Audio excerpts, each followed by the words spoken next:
Their only chance for success is to silence us here at InfoWars and at Breitbart and at Stone Cold Truth and at the Daily Caller and that at every media outlet that isn't aligned. Now enters Megyn Kelly. Look, I didn't do 15 minutes like Putin, so he totally kicked her ass.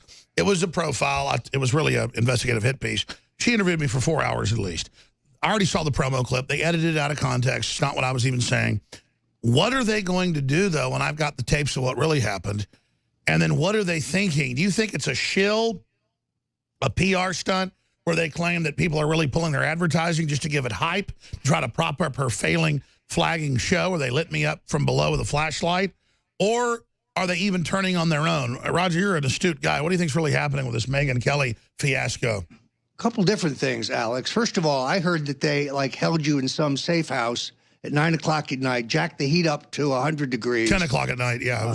In an obvious attempt, the way you're lit from below, this is all kind of pyrotechnics that should be obvious to people. Megyn Kelly's problem here is she has a giant backlash. She's doing this to screw you, but her left-wing buddies think that she's doing it and that you benefit from expanded exposure. Yeah, they don't get it. They don't get we already got 50 times the exposure from their backlash. They're so stupid. And Alex, I urge you to take the tape of her initial phone call to you and release it because it wasn't privileged. I believe that's legal. It's being prepared right now, my friend. I mean, I believe that's legal in Texas, and people need to know, what this woman's like, what a viper she is. I had one of the top woman commentators at Fox tell me to my face, this woman is a dangerous, vicious, unprincipled climber. Oh, listen, I was talking to her about 5 minutes, and she was coming on to me so hard, I thought, this is a setup. I got to record it. So I didn't even have an app to record on my phone. I had another office phone, so I was recording while I'm driving, and I said, let me get to the office in about 5 minutes and call you back. It was like a Saturday. I was up here working, so I called her back, and I've got the 2 phone calls, and Rob Dew's in there getting them downloaded right now. And, I mean, it's exactly what I remembered. I mean, you talk about, she was just, it was so over-the-top fake. Just, I'm so amazing. And, she can't wait to meet me. And I kept saying, lady, you hate me. I'm not stupid. If you want to do the piece, fine. Stop acting like you're turned on by me. We all know you're not. Okay? So it was just completely fake. Yeah, look, she's a viper. But as Nietzsche said, that which does not kill you only makes you stronger. And the more people who realize that you're out there and you're speaking the truth and you're not afraid to take on this witch, and you know and you acknowledge right up front that they're going to edit the daylights out of the interview and they're going to take everything you say out of context, and therefore nothing you see can completely be believed, I still think you benefit. You're the guy who had the courage to get in the arena with this witch, given her track record. Roger Ailes makes her career at Fox. She knifes him in the back with a completely false claim of sexual harassment. And let's expand. There was a Washington Post article today, not about me and Megyn Kelly, but just to understand media, and it was like Alex Jones preparing his audience for the interview.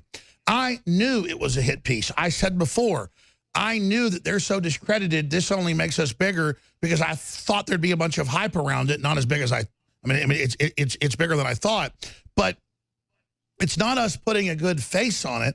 We know our regular audience doesn't care what she does or how she edits it.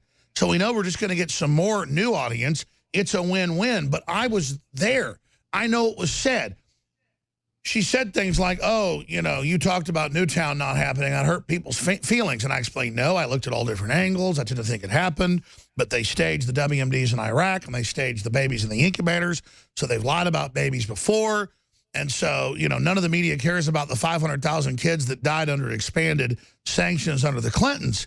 Well, she just cut the end part about the Clintons and sanctions to make it sound like a dodge. I said they've staged babies in incubators under Bush 1, and then they did it again, and Madeleine Albright said it was a good price to pay. So it could have been staged because they staged things. So she cuts it where it makes no sense. So that's what they did. And from the one clip they played, I know that's not what I said. It's chopped up.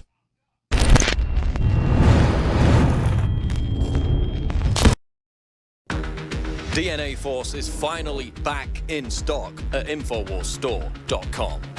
DNA Force protects your body from the toxic environment that surrounds us all. The powerful ingredients include bio-PQQ and coenzyme Q10.